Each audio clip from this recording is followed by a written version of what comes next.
Hello beautiful people! So kahapon ay Father's Day no guys, and napag-desisyonan namin ni Habi na ang date namin ay maglakad-lakad sa may Station Road. Kasi kung hindi nyo po alam, ang Station Road ay sinasara sa mga sasakyan tuwing Sundays no guys, and free ang mga tao na maglakad-lakad. Maraming makikitang paninda guys no, like handicrafts, mga inumin, mga pagkain, ganun.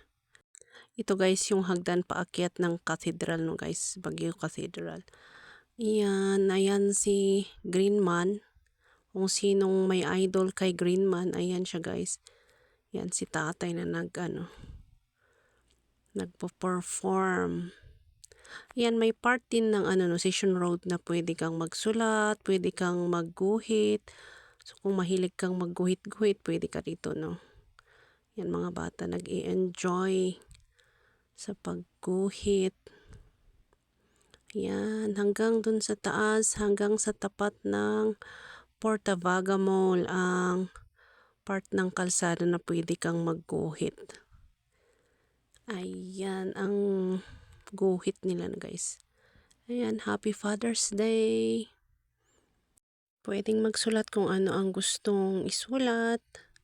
Basta siguro hindi bastos, no? Ayan, si Michael Jordan, number 23. Pero hindi man siya kamukha ni Michael Jordan.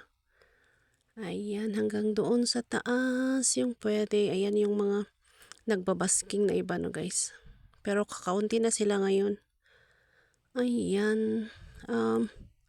Pasensya na guys kung medyo magulo yung video kasi iniiwasan din natin na matutok sa mga tao yung yung camera. Kasi syempre hindi tayo nagpaalam na masali sila sa vlog. Ayan, may mga gulay silang paninda guys. Ayan. And then ito, papunta tayo ng Carantes Street. Ang longest street ng Baguio City. Yung mga murals guys, no. Longest street daw kasi matagal, ilang taon bago natapos yung mural tsaka yung mga patiles ng pavement.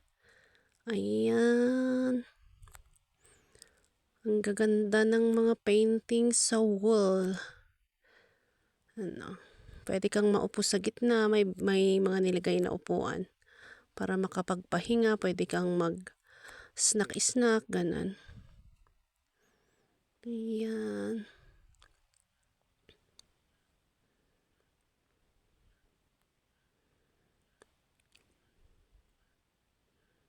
Ayan ang tindahan, sari-sari. Pabili po. Ayan guys. Bawal daw ang utang. Ayan, ang ganda guys. Mas maganda sa personal din pag makapasyal kayo dito sa Baguio City. Ayan, hanggang sa dulo yung kalsada, pero wala nang mural dito na part. Ayan, may pabulaklak, roses. Thank you guys for watching.